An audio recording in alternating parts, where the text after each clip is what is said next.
Hi and good afternoon. My name is Wana Zafira binti Mazaid. So today, me and my group will present a case study about R against Stephen Truscott, which is the Canada's most notorious case. Okay, so for the introduction, the case of R against Stephen Truscott is one of the most famous and controversial legal cases in Canadian history.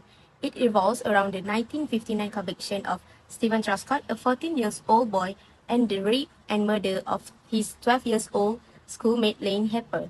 The incident took place in Clinton, Ontario, and the case quickly captured national attention due to the age of accused, the nature of crime, and the circumstances surrounding the investigation and trial. Okay, let's jump to the key points of the case.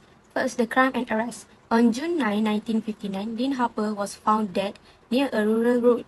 Stephen Truscott, who was the last known person to have seen her alive, was arrested and charged with her rape and murder. And next is for the trial and conviction. Truscott's trial began on September 16, 1959. Despite his consistent claims of innocence and a lack of concrete evidence directly linking him to the crime, Truscott was convicted of first-degree murder on September 30, 1959, and sentenced to death by hanging. His sentence was later commuted to life imprisonment. Next is appeals and public reaction. Truscott's conviction sparked widespread public debate and call for justice.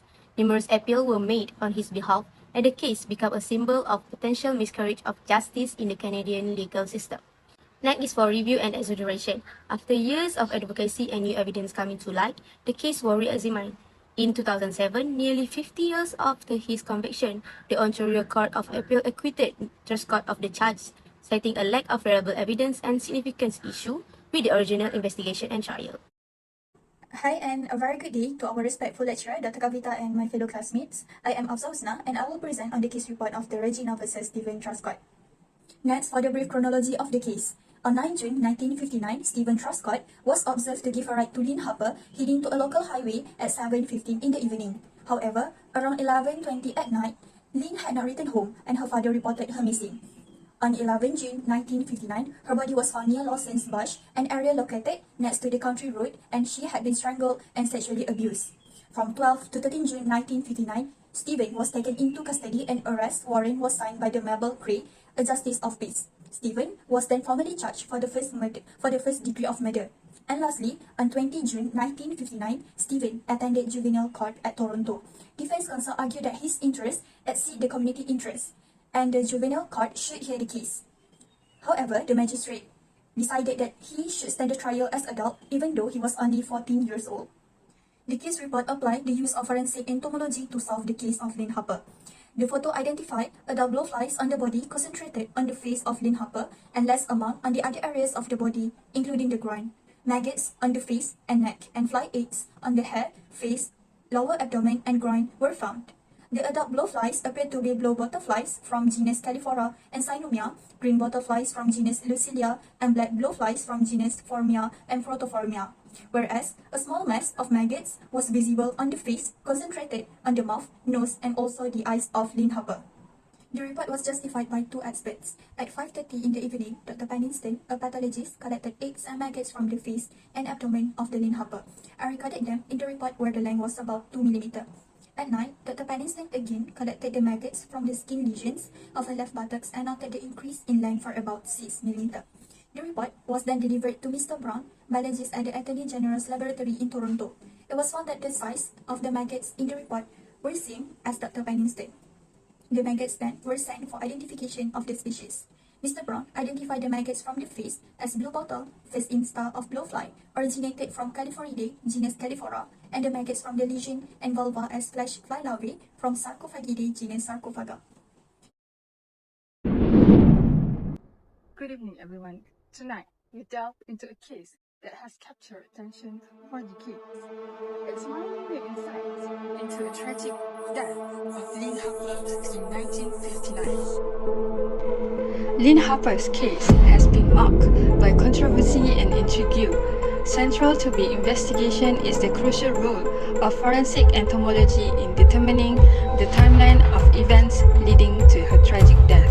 During the 2006 appeal, an entomologist called by the prosecution provided critical insights.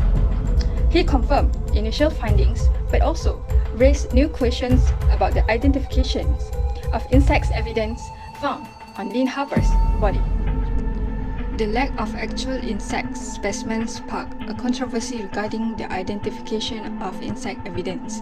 An entomologist testifying for the prosecution spotted Mr. Brown's identification, stating that flesh flies would wait a minimum of 12 until 14 hours after death to deposit their larvae. The entomologist highlighted that while flesh flies typically wait hours before laying larvae, blowflies were identified in critical areas of the victim's body. These details suggested a potential discrepancy in the initial findings regarding the times and circumstances of Lynn Harper's death.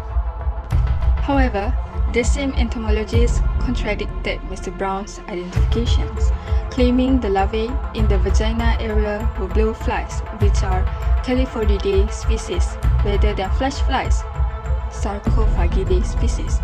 He theorized that trauma in the vagina area attracted blowflies preferentially. He further supported his claim by stating that the temperature of 30 degrees on the evening Lynn Harper went missing was too hot for Calliphora species to be present and collected on the victim. In response to these revelations, new experiments were conducted to challenge previous assumptions. These experiments aim to verify whether blowflies could indeed colonize a body under specific environmental conditions similar to those on the evening of Lynn Harper's disappearance. The results of this experiment were crucial in understanding the timing and the nature of insect colonization in this controversial case. Let's move on to the next part as we continue to follow this story closely. Due to the controversy that arose, Dr. Van Leeuwenhoek was asked to conduct a recreation experiment. The objective of the recreation experiments are: first, to determine if Calliphora species, which is blowfly, could colonize a body at around 30 degrees Celsius in June in Ontario. Second, to assess if it was likely that Lynn Harper's bodies could have been killed at 1930 hours and remained uncolonized by flies before dark. Moving on to the recreation experiment setup. On 17 June 2006, a recreation experiment was conducted. It was conducted in the same woodlot where Lynn Harper's body had been discovered almost 50 years prior. Timing of the experiment was chosen as sunset and weather conditions were close to the original scene. At 1900 hours on 9 June 1959, the temperature was 28 degrees Celsius, whereas it was 32 degrees Celsius during the recreation experiment in 2006. 3 23-kilogram pigs were killed by electrocution to minimize blood loss and visible wound and placed at the woodlot at least 1 hour after death. The pigs were placed at 1930 hours and laid at least 50 meters apart from each other. Each pig had a small wound with blood that created with a knife on the shoulder and a small amount of blood placed on the buttocks and vaginal area to replicate Lynn Harper's wound. The presence of body fluid influenced the olfactory orientation of insect, so it was important that this portion of the recreation can be conducted. Each pig was observed from the time of placement until dark with sunset at 21:45 hours. Flight oviposition activity commenced within 30 minutes of placement and continued until sunset, at which point the flies left. Large masses of egg were laid at the nose and mouth on each pig prior to sunset. However, no eggs were laid on the buttocks or vaginal areas. In addition, Calliphora species were observed and photographed entering the pig mouth and nose to lay eggs. No eggs were laid after sunset and prior to sunrise. The conclusion of this recreation experiment were that it was not likely that Lynn Harper's body would have laid uncolonized by flies prior to sunset under those environmental conditions if her body was there between 1915 and 1945 hours in the evening. In addition, Mr. Brown's identification of Calliphora species was supported by the presence of Calliphora species colonizing the pigs under similar environmental conditions and at temperature above 30 degrees Celsius in June in southern Ontario. Assalamualaikum, my name is Nohajan Tismayan, and today I'm going to continue this presentation by presenting the analysis. There are two species of fly species that were believed to be found in the crime scene. The first one is Calliphora species, or the blue butterflies that can be found on the face area of the victim, and the next one is Sarcophagus species that can be found on the buttocks or vulva area of Lynn Harper. Mr. Brown's identification of Calliphora species, or the blue bottle area, can be supported by 3 points. The first one, in the southern area of Ontario, this blue bottle flies is a very common species that can be found, especially in June when the crime takes place. Next, the crime scene photograph that shows the adult flies is very consistent with the shape and size of blue bottle flies. Lastly, the size of larvae that can be found on the crime scene is in the range of 1 to 4 mm. It is important to note that blue bottles have longer development time than green bottles and black blue. Postmortem interval that were calculated using the green bottle or black blowflies would have provided an interval that would be shorter than blue bottle flies. For the Sarcophagus species or the flesh flies, Mr. Brown's identification can be supported by the following. The first one is flesh flies are commonly found on decomposing bodies, livers, decomposing animals, etc. in the outdoor of Ontario. Next, in Ontario alone, at least 25 species of Sarcophagus species are likely to be present. Next, multiple species of flesh flies fit Mr. Brown's description, but none species of blue flies fit the description. The lack of mass of maggots visible in buttocks or vulva area of the victim in any photograph of the crime scene or autopsy are consistent with flesh fly offspring. They are yet far fewer in number compared to blue flies. Lastly, filled with cow and cow manure, which is located a few hundred meters from the crime scene, the Sarcophagus species had been rapidly colonized body. Based on this analysis, it was believed that Mr. Brown's identification on both species, Calliphora species and Sarcophagus species, is true. After 2 species of flies larvae were identified, few analyses were done to estimate the time of death of Lynn Harper. For the Sarcophagus species larvae, they were found in the buttocks or vulva area. Dr. Marine and his graduate student at the time, Mr. Kumbiraskus, conclude that adult female must have deposited their first larva instar sometimes during daylight between 1100 hour on 10 June and 1600 hour on 11 June of 1959. Meanwhile, Dr. Van Leeuwenhoven calculated that for the larvae to be collected from the buttocks to reach 6 mm of the first instar larvae had to be deposited in the daylight hours between 700 hour and 2300 hour on 10 June of 1959.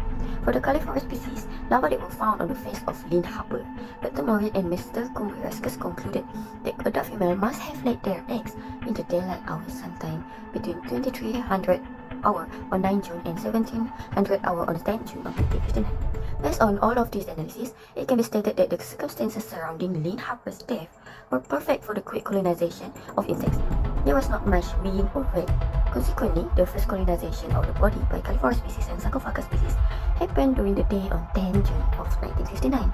According to 2 mm blowfly Calliphora species larvae taken from the face and the 6 mm fleshfly Sarcophagus species larvae retrieved from the buttocks, it seemed to be doubtful that the collected larvae were placed on the body before dusk on 9 June of 1959, as these would have produced larvae that were noticeably larger and older than those that were gathered at the scene of the crime scene or during autopsy.